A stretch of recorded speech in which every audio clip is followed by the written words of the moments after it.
Hello everybody, glad you could make it. My name is Kaylee Ellen and welcome to this week's video. Okay, so this video has been requested pretty much non-stop since I actually suggested it on like a repop video the other week. So I finally managed to get round to making it today. This video is all about what to do with plants after you receive them in the mail. So if they're looking good, if they're looking not good, somewhere in between, do they have yellowing leaves? Are the leaves damaged? Is the soil dry? Is the soil wet? Is it in moss? What's going on?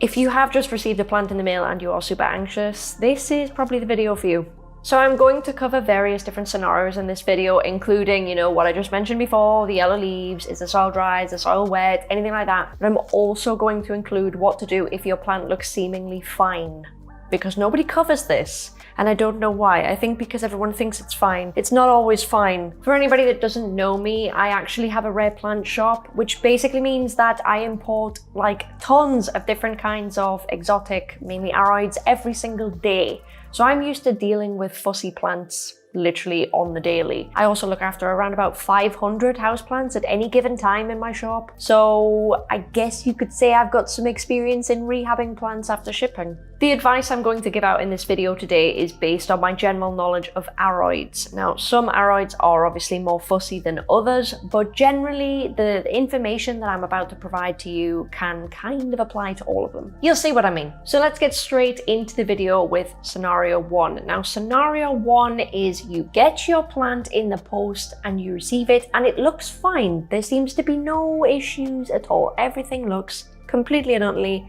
as it was on the image when you bought it on the website. Now, I have here a variegated syngonium and it's obviously not looking the most amazing it could look after shipping. Now, this is pretty typical of a plant to ship. I don't know if many people know this, but this is reasonably typical. This is what you might get. Now, this plant has been, of course, shipped out in sphagnum moss, but some plants may be shipped out in coir or something else entirely. Maybe they're full on potted up in a completely different substrate, which does mean that according to how these plants are shipped, different care may be required when they come in. And that goes for whether they seem to be healthy or not. So if your plant does arrive like this and it is seemingly fine, just take off the moss and pop it straight into water. Yes, water. I would say to do this for a minimum of 24 hours. If you're going to do it for longer than 24 hours, make sure you change the water, every single day just to make sure the water stays fresh. If your plant wasn't quite plump enough prior to doing this, it certainly will be now. 100% you should see the plant completely and utterly plump back up. Once you're ready to pot your plant up, make sure you put it into a really well-draining aroid mix. Keep it moist, keep it humid, all the stuff you'd normally do. If you have imported a really large leaf anthurium, like an Anthurium warocquinum or something like that, it would be helpful to either bag up the plant or put it into a cloche, just to make sure the humidity stays right up, because that's like the first thing that can go wrong with all these big exotic anthuriums. Anthurium regale is another one as well. That's terrible when that ships. Crystallinum can be a bit finicky too. Anything big and exotic, you're probably going to want to either bag that up or put it in a cloche or a terrarium or something like that. If your plant is a monstera, you probably don't need to keep it in water quite as long as you probably would with other plants. Like philodendron, you probably need to keep that in water much longer, maybe 72 hours. Monstera, you can just do for 24 hours and then pot that right up. Monstera tend to recover so much faster than a lot of other types of plants, to be honest with you. So if you've got a monstera, don't worry so much, you should be good. I'm now going to move on and give you advice on if your plant has not come in sphagnum moss and it's actually potted up. So if you receive your plant and for whatever reason, the plant looks absolutely fine, but the soil is absolutely sopping wet, what you need to do is you need to put this plant in a warm place and not water it at all, at least for a week until that thing dries out. If you're concerned about the sheer amount of water in the substrate, it's a really good idea to actually pop that on a heat mat if you've got one, just because the heat mat's actually going to allow like extra water to evaporate from that pot, as well as the plant actually consuming more. So it kind of works as double whammy for getting rid of that extra water, much quicker if you're concerned. But one thing I will stress is do not water, leave it well alone. Do not remove it from the pot, just keep it the way it is. Keep your eye on it, but keep it the way it is. If your plant has arrived and it is potted up and the soil is absolutely bone desert dry, what you need to do is place it into a bowl of water, a shallow bowl, and water from the bottom upwards. So you take your plant, You put it into a bowl, you fill maybe 1 inch into that bowl with water, and the plant will slowly take it up from the bottom. Once that top substrate is actually damp, you can remove it from the bowl and just place the plant where you'd normally place it. Do not repot. I repeat, do not repot. I'm going to be saying this a lot in this video, so just put up with it. I will explain why in a minute. When you are watering a plant in this way though, do make sure you keep your eye on it, as if a plant has gone from like too dry to too wet, if you water it right through, you can actually initiate root rot. So be super, super careful. This is actually the reason why we're watering from the bottom up. It's so that we do not overwater it, so the plant can take what it needs and it's not just going to be, you know, completely flushed through. So what do you do if your plant arrives and it looks great and the soil is moist and everything seems fine? The answer is you do nothing. You do nothing for a week. And I cannot stress this enough. Do not repot your plant. Let me tell you, the amount of people that come to my shop that tell me that the plant that they bought from me arrived absolutely fine, they repotted it and now it started to die. The amount of people that message me that each week is becoming a little bit insane, okay? So what you need to do, you need to take your plant and let it acclimate. If it arrives fine and it seems fine, nothing seems wrong, don't touch it. It's like the old saying, if it ain't broke, don't fix it. Leave it for 1 week to make sure that it can, you know, just rest and deal with the stress of transit that the plant has undoubtedly undergone. It's like if you are jet lagged from a massive flight and you get home from the airport and you immediately have to move house.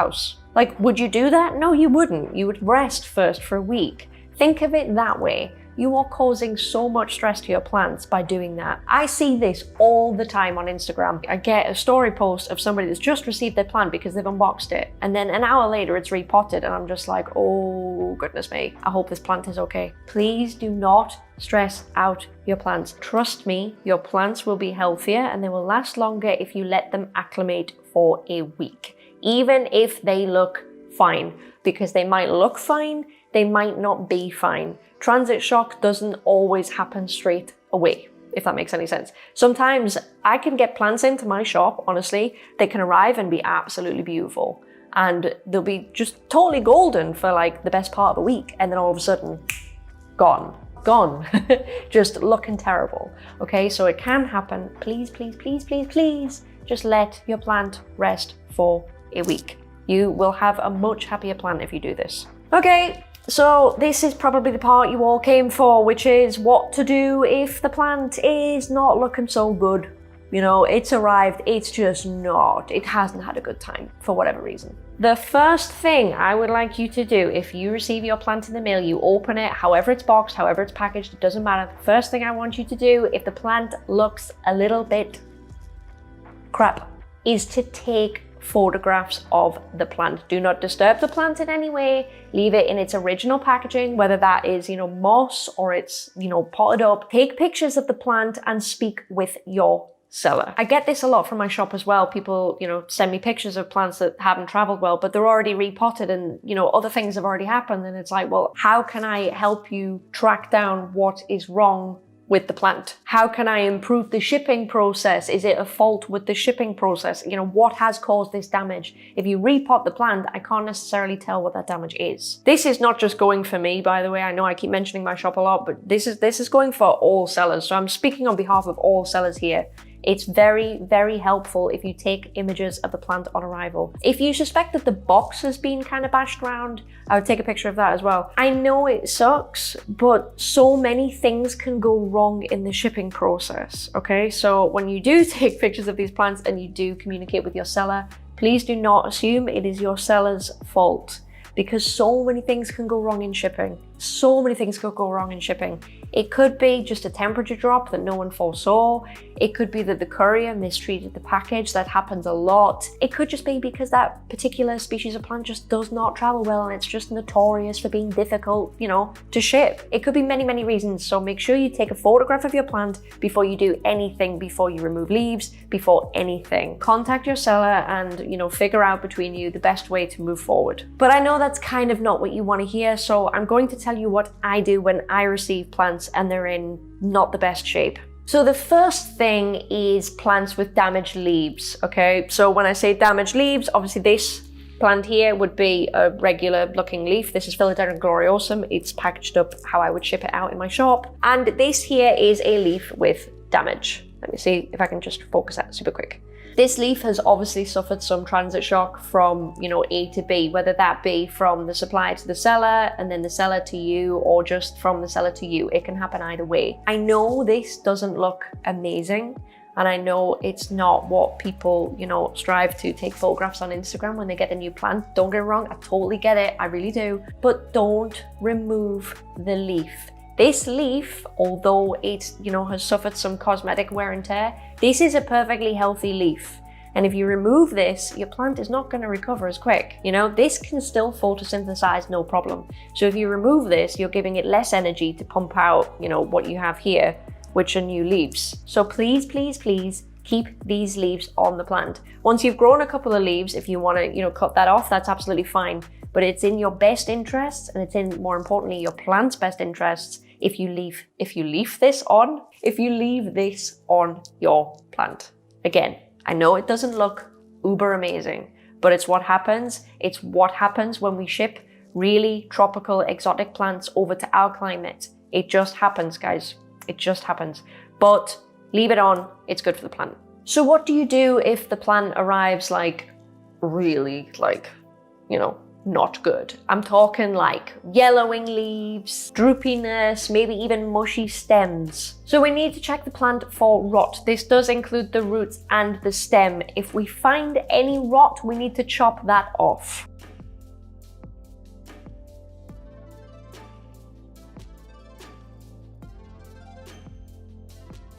If we see any yellowing leaves, we can remove those immediately, as the plant has obviously lost the root system, and for whatever reason, it cannot support these extra leaves. So you could leave them, but they're gonna go anyway. If they're gone yellow, that's it, game over for that leaf. So remove those, and it can be a good idea, I know nobody's gonna like this, but it can be a good idea to remove up to 2/3 of the healthy leaves on the plant.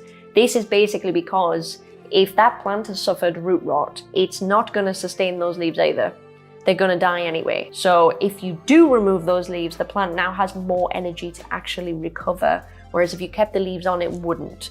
So I know it seems counterproductive, but it will actually improve the plant's chances if you remove a couple of extra leaves. Honestly, it's highly likely that they're going to go anyway, so if you remove them early, you're just conserving a little bit of extra energy for the plant to recover. Any water left in the meristem is conserved, so it's not actually going to be sent out elsewhere. The plant will be able to retain more water, kind of for the long haul, think of it that way, to keep this plant alive. So I know this doesn't sound good, and I know it's not what you guys wanted to hear, but you did ask me how to deal with plants after shipping and how to rehab them. And sometimes we just have to do things that we don't really want to do to rehab these plants. But I promise you, you are really improving the chances of your plants surviving. I would never recommend something that was going to make your plant more likely to die. I wouldn't do that. So I know it seems really, really not good. Please do consider it. So once we've checked the roots, we've cut off the rot, we've maybe decided to remove a couple of extra leaves along with the yellowing leaves, the best thing you could now do would be to put your plant into water, especially if that plant is, a philodendron, a monstera, an alocasia. What you do from here on out is similar to what we would do if the plant came and it was seemingly okay, if it came in sphagnum moss. So put it in water, replace the water every day, and do not pot this plant until you can see a healthy root system, coming in. That could take a while, that could take a good 2 weeks, but you are massively improving your chances of survival if you leave that plant in water while it roots. If you put it in soil and it doesn't really have roots, it's not really gonna root. I mean, it can be done, don't get me wrong, but your chances just dramatically reduce if you put that into soil, despite the root system just not really being there. And again, high humidity, really fussy plants like, Queen Anthurium, Anthurium regale, maybe crystallinum, things like that would do really, really, really well if they were bagged up. So blow up a bag with, air and place it over the plant. or you could use a cloche or whatever it is you're going to do just to seal off that humidity. They will recover 10 times faster that way. Now that we've gone through all of that, I would like to give you some miscellaneous tips. These didn't necessarily fit into one thing. They kind of apply to kind of everything kind of generally. So I'm going to go through these tips now. A lot of these are probably going to apply to you. So you're rehabbing your plants in water. I must stress that if you keep the water cool rather than warm, you are going to greatly reduce the chance of rot. Now, I know everyone says, keep the plants warm and everything like that. In this situation, when the plant is just in water, do not try and keep the water warm, i.e. do not put your plant in water on a heat mat. Don't do it. Just do not do it. You are really increasing the risk of rot. Not only that, but if you are also rehabbing plants in water, try not to group them in the same container. If you group plants together and one of them starts to rot, the likelihood of that rot actually spreading is kind of high, to be honest. So I know it's really annoying, but if you can separate your plants out while you rehab them, say you bought like 5 plants, try and keep them in different containers with different water. That way, if something happens to one of them and it just gets rot, then it's not going to spread to the other plants. You've kept them, safe from each other. Do not feed the plants when they're in water. I know it might be tempting, but honestly, just don't bother. They probably do not have the root system required. If you are rehabbing a plant in water, it's probably because if it's not applying to the 24-hour thing with sphagnum moss. If you are rehabbing the plant, do not feed it. I know it might be tempting. I know you might think that it's helping, but it isn't. If the plant is, of course, rehabbing in water like we've just gone through, it probably means it's lost a lot of root. That's why you placed it in water according to the previous advice I've just given you. If you feed it, it can't take the feed up. It doesn't have the root system. It's just unnecessary. The plant doesn't need it. You are much better off just keeping it in clean water, clean, cool water every day. When you are rehabbing your plant, don't go full sunlight. I know this is like a super obvious one, but a lot of people might be more tempted to put it in a brighter spot for it to recover faster.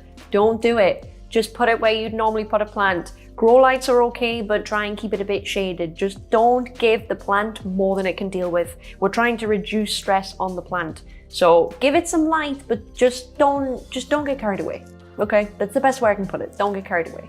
This is kind of a repeat of what I've said before also, but if you do have something high humidity, putting it inside a bag or a cloche or something to keep that humidity up will really help your plant recover. Okay, so this one isn't a tip, it's kind of more of a word of warning. So this has happened to me so many times and it's painful every time. I never get past this, but it happens every time. It is highly likely that it might happen to you. Specifically in philodendron, I don't have it so much with monstera, but 100% if you have a philodendron and it's got beautiful like half and half leaves, maybe like a Florida Beauty or something like that, even variegated billietiae, something with a bit, heavier, stronger leaves, that variegation might develop, a brown spot and you might just get it kind of go brown and just kind of die. It really sucks because it's kind of what you paid for, but this can happen in the post, in the mail. Not always, don't get me wrong, I'm not saying it's doom and gloom, but it can happen and you will notice it happening if you see a brown crispy spot in the middle of your sectoral variegation and it just starts to get larger. That's basically what's going to happen. Now it's not all bad because obviously you have the nodes in the plant and you've got the genetics because it's in the stem, right? So you can grow it back and get more of them, you know what I mean? You haven't lost your variegation, you've just lost your leaf, and I know it sucks, but I just want to let you know that might happen. So not a tip, more like a word of warning, a little bit. The last tip I have for you is if your plant has arrived and it just looks great, there are no issues, and I've told you not to repot it, just leave it for a week, but for whatever reason you just feel it welling within you and you cannot control it and you really want to repot your plant, please don't remove the substrate from the roots. So what I mean by that is, I'm not going to do it, but if I were to take out this, the substrate from this plant, if I wanted to repot this because it's arrived fine, do not shake off the substrate from the roots. Leave the roots alone. So if you can get that out of, this pot without disturbing the roots, like, you'll have all done it before when you repot. Sometimes it comes out in a, kind of a solid lump and you're good. Do not do anything with that. Just put that into your new pot, a little bit of new substrate around it if necessary, but do not disturb the root. Otherwise, you're back to square one and you probably are going to have a lot of shock to deal with. I must repeat, I do strongly advise you to not repot. But if you really, really, really aren't going to listen to me, please do not shake off the roots. Do not disturb them. Just kind of just nestle it into the new pot with all the substrate, and you will find that is much better. Now, I know that all of that is potentially very confusing. It's like, okay, so what did I do if it was in moss? What do I do if it's potted up and it looks bad, but also it looks, you know, the leaves are yellowing and everything else? I know it's confusing. So what I've done is, and this may be slightly unnecessary, I don't really know, but I have made a flow chart that I've linked down below that you can print off. And if you get a new plant in, you know, the mail or whatever, you can actually follow along according to what's happened to your plant and what your plant's needs are, so that you don't really forget, so you've always got it. And that should help you work out what's best to do. Of course, always speak to your seller when you get the plant and it's not in good condition. Please do take photos. Be polite to your seller, because I'm not saying it doesn't happen, but 9 out of every 10 sellers want you to get good plants. They don't want to be sending out bad plants because it's bad business for them. So please be polite to them, and please do not assume it is something that the seller has done. As I say, don't get me wrong, 9 times out of 10, I would love to hear your horror stories, but please assume the seller means good intent. And I'm sure they would be happy to help you with whatever the issue is. Remember, a lot of the plants that you are ordering online have come from countries where I've been there myself. You know, I went to Thailand a few weeks ago. The conditions and the climate are so astronomically different from ours. Stuff like this happens. It's not cool, but it happens. And it's just part and parcel of owning, you know, exotic tropical plants. It's just what happens. If it makes anybody feel any better, I get so many plants into my office and some of them die right back. For example, queen anthuriums for me die right back to a stump. Sometimes the Anthurium crystallinum also dies right back to a stump. They will grow back, and believe me, they do. For example, if I get an Anthurium warraquinum in and the leaves turn into Doritos and it goes all dry and then it just becomes a stump, when that does rehab itself, you know, in a few weeks, and a new leaf comes out, the best part of this whole process is when that new leaf comes out, that's grown in my conditions. Do you know what I'm saying? So when you do rehab these plants and they do produce new growth, that new growth is absolutely golden, because that's growth that's happened in your conditions. So from that point onwards, you're good.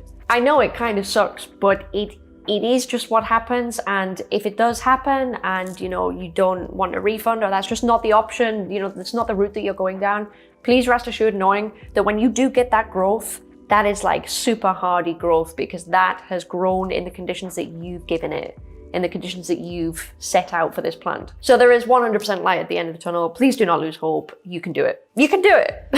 We can all do it. Anyway, thank you very, very much for watching. I really hope that this helps you guys. I know that the requests for this video were just off the map. Even when I said I was doing the video, everyone was like, when are you doing it? When is it coming out? Please, please tackle this. Please tackle this. Please cover this. So I hope that I've kind of done you proud. And everything I've recommended in today's video is all stuff that I do on a daily basis with a variety of different plants that come into my shop. If it arrives in sphagnum moss, it goes in water, and that's just what happens. That is the best chance of survival for these plants coming in. I haven't given you any advice today, believe me, that I don't already do myself, or I wouldn't do myself. So with that in mind, good luck with your plants. I hope you're doing great, given, you know, all things considered. Please stay at home, stay safe, and I will see you next week, guys. Bye.